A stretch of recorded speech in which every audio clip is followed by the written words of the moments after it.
Life is Feeling, Counting the Ways is, as I like to say, the somewhat less conservative little sister show of the English Coach podcast, Living the Language.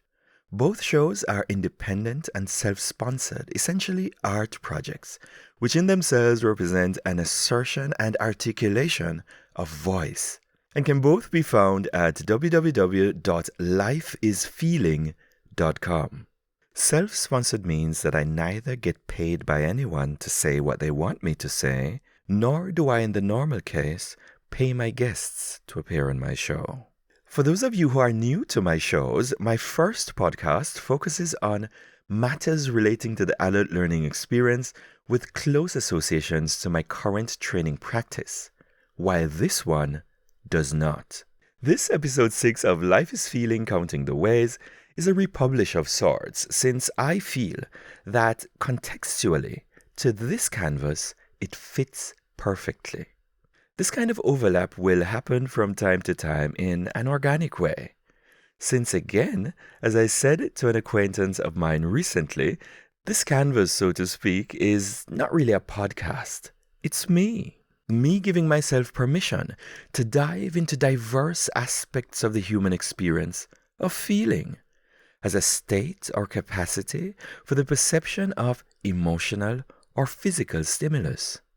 Or as Wikipedia puts it, as at the 5th of November 2022, subjective, self-contained phenomenal experiences separate and apart from emotion. Life is Feeling, Counting the Ways presents unapologetically as a sometimes trilingual listening experience, primarily in English and German, with random episode interludes in Jamaican. Now, if that is a little bit too much for you, the freedom to listen to the show or not is as free as the show itself. For those of you, however, who are interested, feel free to check out the show notes for this episode 6 for a more literal definition in English of the dimensions of feeling explored here. Upcoming episodes include unscripted, uncensored interludes from the diary of an accomplished and published erotic model, defining the parameters of consent, insights of a wise and wonderful worldly woman who has, it seems, seen it all, male reproductive rights, and more. If you are interested in any of these topics, which are essentially unscripted conversations with real people, feel free to subscribe in your favorite podcast player from anywhere. As an added bonus for, people who visit my website, there will also be the cases where I publish what I like to call show notes exclusives, and these might be videos or photos that are published exclusively on the show notes page. All right? So if you're interested, always feel free to head on over to the websites. Again, www.lifeisfeeling.com. The cover art for this episode was created by Camilla on the slightly separate cover. The guest for the show today is my good friend Anna, and the musical accompaniments by Andy and Laura D in collaboration with Botany Bay. The prime events that actually set off this train of thought and eventually led to the publication of these episodes were a soon-to-be-published cross-promotional podcast episode hosted by my good friend Philip, all the way over there in Jamaica, and last but by no means least, the chance invitation from another friend of mine, whose name for all intents and purposes will remain Little Red, to attend Tosca, an opera performance here in Berlin. Links in the show notes. So then, without further ado, on with the show.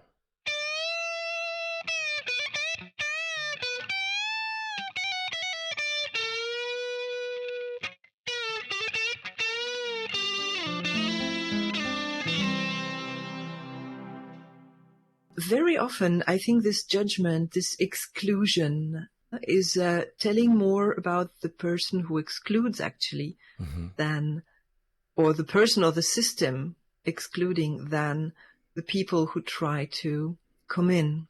Why we're doing this today, why this episode exists, we are hoping to also help anyone who has also recognized their own tendency or readiness to permanently regulate or relegate, or as we say in German, abstempeln, whether it be people or systems or methodologies as failures because it's the easiest thing to do at the moment. First of all, I appreciate the example that you brought of this young woman who worked at KFC for a while with all her qualifications and eventually breaking through the limits placed on her by the society within which she found herself. And you spoke about also your own experience. You brought examples and comparisons with other friends who were in similar situations. And you also drew an example of, let's say, European society and how it behaved or how it had to behave based on its own limitation, its own inability to accept the other. I'm still basking in the afterglow of that opera that I saw yesterday, Tosca, yes. And for some reason, I don't know. I mean, the story was pretty dark and it did explore some of the dark sides of the human existence. But whatever the case, a lot of it was also driven by love, which is, knowledge of love and the feeling and the experience of it, most of us have. And the question is, what are we going to do with it?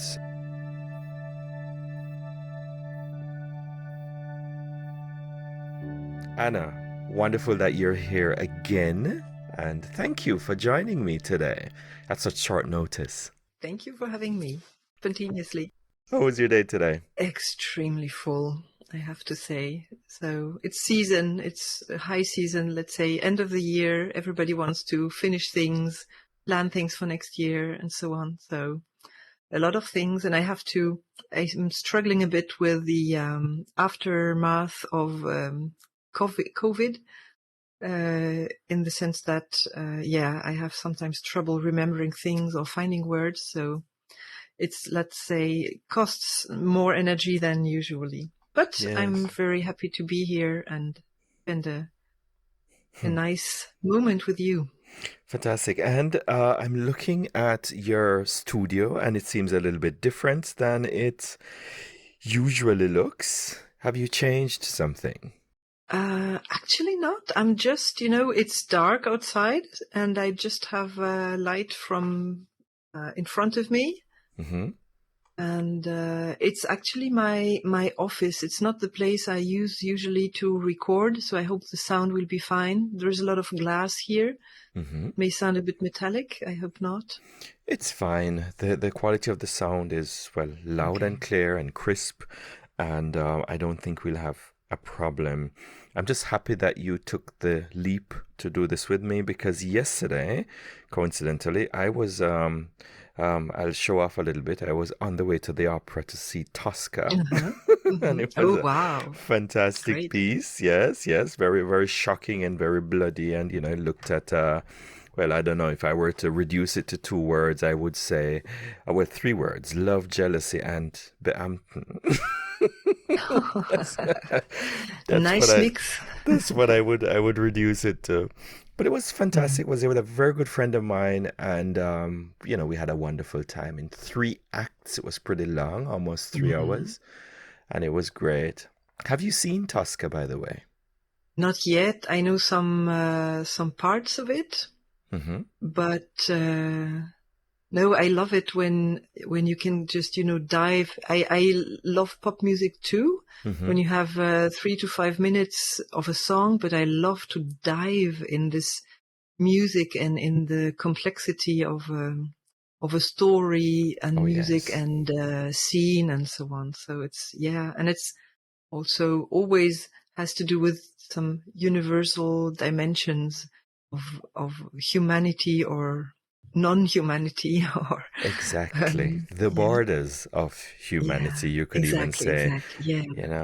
I don't know, maybe you could see it as a bit of flattery from my part. I've been known to flatter sometimes, but I was on the way to this richness of artistic expression and I thought of you, and I thought, and this is actually why this episode is existing or why it exists, I thought to myself about our readiness as human beings to permanently relegate someone or something to the status or title of failure.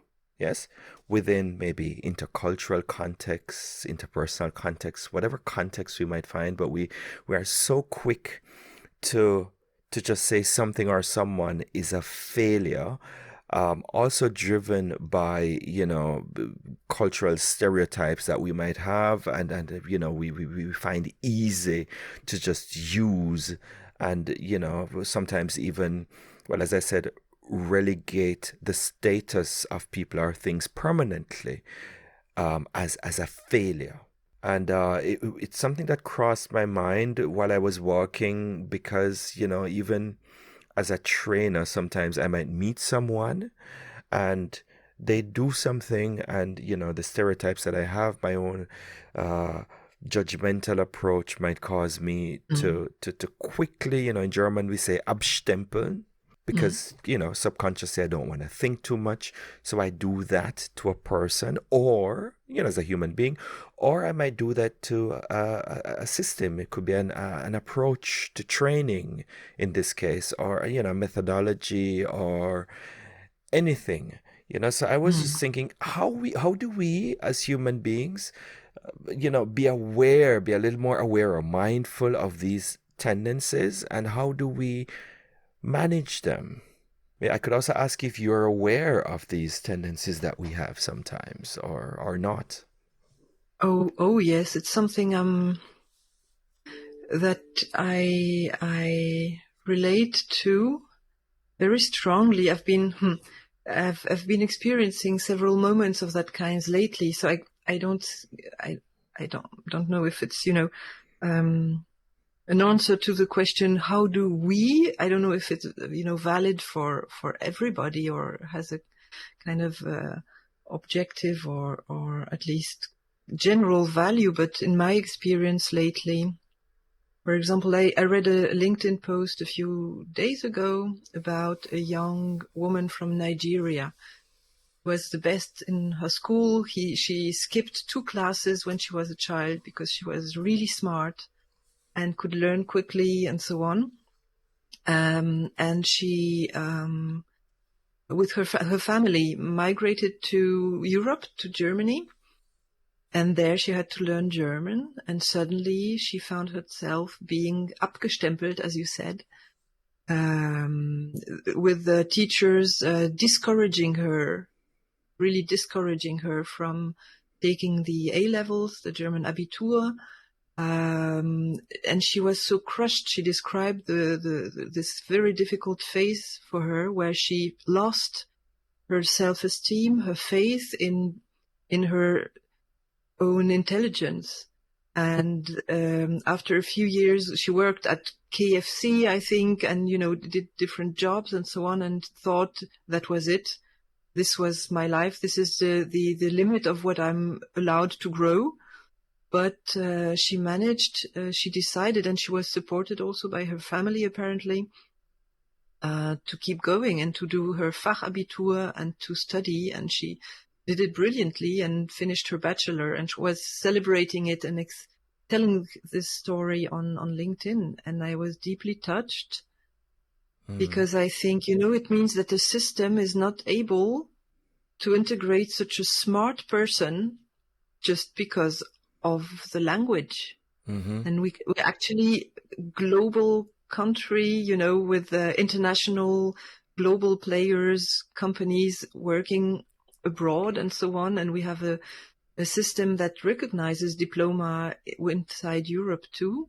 Mm-hmm. But we're not, I think we have structural systemic obstacles. So you mentioned this tendency to judge on an individual level. So our own attitude to be judgmental and to put a stamp, is that the Mm-hmm. word? Yes, a stamp, On yes. somebody very quickly. Yes. But we also have what I call patterns of underestimation. And I think they're extremely strong, and we kind of drink them, or we breathe them from the very beginning, and especially at school. I had this experience too. When I was a child, I came to France when I was 3 years old, speaking fluently Polish. Really, I spoke very at an early age and did complete sentences, and my parents were talking German with each other, so I also understood German and so on. And I came to Germany, and all this knowledge and ability counted for nothing suddenly, yeah? And if I wanted to survive and to exist, I had to conform to learn the language, but it was more than learning a language, because there was no bienveillance, we say in French, or What does that mean? Wohlwollen, we say in German. I can't find the Wohlwollen. English Yeah, word. good intentions. Good intentions, I Yeah, think. exactly. It's this kind way of approaching people who learn and who want to learn the language. It was more than that. It was not just about learning the language. It was about showing the readiness to conform, to accept the new box. So it was really, I felt already then, that it was more than just about speaking correctly, adding correctly language. It was not only about communication. It was about Yes. accepting a power relationship, Aha. accepting to be the small one who was learning, till you cannot tell the difference anymore. Yeah. Yes. So at a certain point, I was able to kind of disappear in France, or appear like a real French person, because I'm speaking usually without accent. It meant also hiding completely the rest of my identity, of my culture. And for years, I have been experiencing my belonging to other cultures and other languages as something that was made immediately ridiculous. Yes. Yeah. Yes. So making fun of my good accent in other languages, or making fun of other countries, criticizing Germany for being Nazis, criticizing Poland for being a country of polar bears and where there was no electricity. So very often, I think this judgment, this exclusion, is telling more about the person who excludes, actually, or the person or the system excluding, than the people who try to come in. Yes. Oh my It was goodness. showing, let's say, how little the French people around me knew about Poland, and how little curious they were of other countries, other cultures, other habits. And so I had to pay, and I think it's very often the price. You have to pay a high price to show you are in the norm or conform. And I was also, compared to my friends who were coming from Tunisia, for example, Morocco and Algeria in France, yeah? Yes. They were in the same situation as me. They are also bilingual. Yes. They had also at least Arabic in their luggage. Yes. And at least sometimes also, I can't remember the name now, this beautiful language in the Maghreb. I don't So remember that. at least they were speaking two languages, yeah? Yes. But there was no chance. This capital had absolutely no value. Yes. But they didn't have the chance that I have a fair skin, and I had blonde hair at that time. And I could disappear and be allowed to be visible in what people, I could kind of, in certain it was an circles. illusion. I could give people the illusion that I'm French. Easier. Okay? I could show easily on the inside, oh yeah, you're French. Yeah. Till a certain moment when I grew, I'm rather tall, and so on. So in France, I'm usually bigger than the average woman, let's say. But apart from that, nobody could tell. So I could, let's say, get back the price of my investment, the effort and the sacrifice I did. Yeah. But how many people can't? Yeah. Because they have of the skin color, where this category, the power others have on them, is still exerted. You can't. There can be no. The illusion I had the comfort to be in is not was not accessible for my friends. The illusion you had the comfort to be in. That's very nice to put. But Anna, you've said so many things there. First of all, I appreciate the example that you brought of this young woman who worked at KFC for a while with all her qualifications and eventually breaking through the limits placed on her by the society within which she found herself. And you spoke about also your own experience. You brought examples and comparisons with other friends who were in similar situations. And you also drew an example of, let's say, a European society and how it behaved or how it had to behave based on its own limitation, its own inability to accept the other. So I mean, you've brought quite a lot, and at this point I would like to ask you, what exactly, I do know you a little bit, what exactly, apart from your experience, what exactly are the faculties or the let's say the studies that have brought you to a place where you can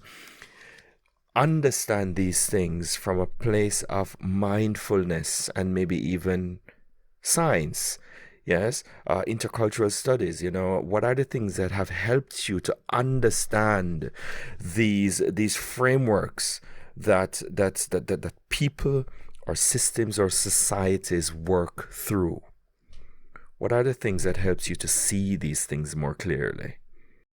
I think, yes, the intercultural approach was very important. Mm-hmm. But So also the study of that.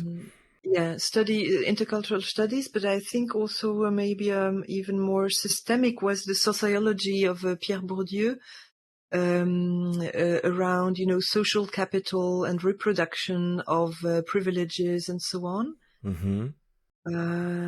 Also, the systemic approach of society and norms, seeing things not as seeing a lot of things as a relationship, actually, yeah. So that these relationships are shaped by both sides, and they have also an individual dimension, but also a systemic, a structural dimension.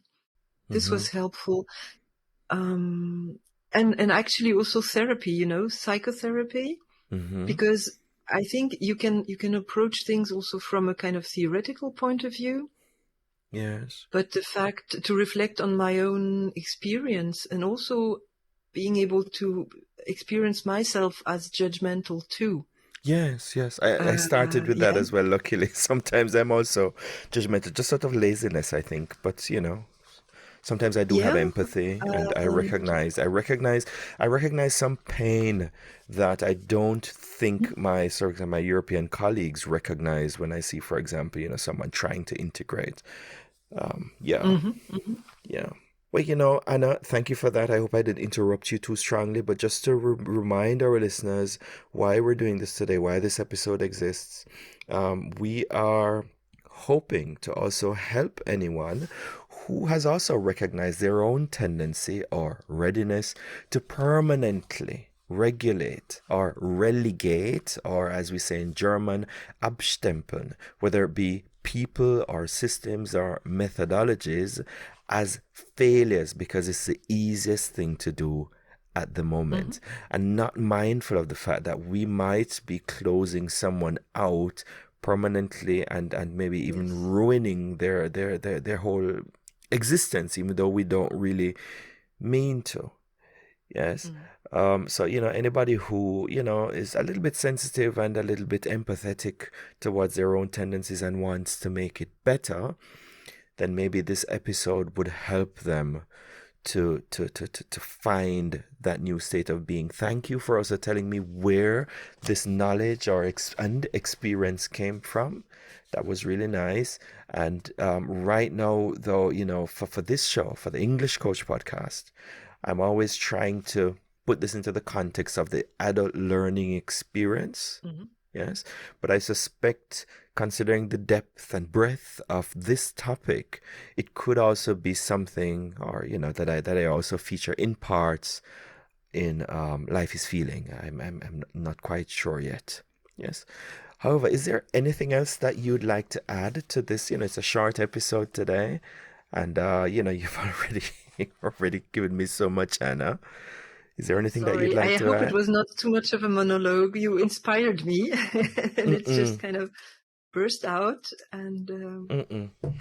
it's there is a lot of maybe there is a book I could recommend that I find very inspiring, and I rarely read books again, Mm-hmm. again and again, but Yeah. this one is one of them. It's All Rise from Robert Fuller.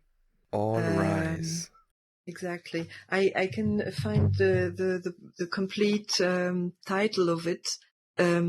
Somebody's, Nobody's, and the Politics of Dignity is the undertitle. Yeah. The politics of dignity. That sounds heavy, actually. That sounds heavy. Actually, it's really, yeah, it's profound. Let's say That is the word. it's deep. Mm-hmm. It's deep. I found it at a point in my life where it was exactly the book that I needed. I think the book found me. Sometimes books find you at the right moment, and this was one of them. And it's a book I have already given as a gift, shared as a gift with a lot of friends. Oh dear. Sometimes I wonder, how do you share these profound gifts without giving the wrong impression? But it's definitely a gift that I would give to myself. I will check this out. I will put the link to this book also in the show notes for this episode. Thank you for that. And yeah, I'm sure, maybe hopefully at least one of the listeners will find occasion to buy this book one day. Mhm. Yeah. Oh dear. All right. Well, Anna, coincidentally, I also am aware of the fact that you are in the process of creating your own podcast. Yes. What stage in That's this true. process are you at right now? Well, I have the idea, I have the concept, the philosophy of the podcast, and I have a first recording and a lot of topics I want to talk about. And right now, it's almost ready. Let's say from the technical point of view, I could start. From a content point of view, I could prepare, but I see that I'm going through another phase of digestion or preparation to jump, to have the energy to jump and do it. So it will be, I hope, to start this year. If not, it will be the beginning of next year. It's good also to begin something Mm-hmm. with the new year. We'll Yes. see. Yes, yes, Called yes. Lakeside Talks, and it's about walking around the lake and gathering some day-to-day philosophical thoughts, but not philosophical, in a kind of academic sense. It's rather kind of, find the thread that helps you have moments of good life every day. Okay. Okay. Well, that definitely sounds inviting. And I mean, together with the wealth of knowledge that you have brought to my episodes from time to time, and this wonderful voice that you also bring. Yes, yes, yes. A soothing presence. I am sure that it will be a hit. And I'm always here to help, with the promotion. We have to help each other. Mhm. So, Thank you. yeah, the link to that, at least to your website, will also be in the show notes, which is, remind me of that again, the listeners. Beautifulskills.io. A friend of mine is working on the website currently.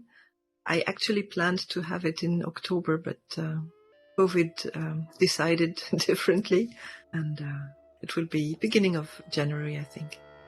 I am certainly looking forward. And as usual, Anna, Thank you again for joining me for this short episode. I'm still not sure. I'm still basking in the afterglow of that opera that I saw yesterday, Tosca. Yes, Mm-hmm, and mm-hmm, for some reason I don't know. I mean, the story was pretty dark, and it did explore some of the dark sides of the human mm-hmm. existence. But whatever the case, a lot of it was also driven by love, which is knowledge of love and the feeling and the experience of it. Most of us have. And the question is, what are we gonna do with it? So, the same way the opera made me more aware of the dark sides of my own human existence, and will help me to decide, my higher self to decide what choice I will make.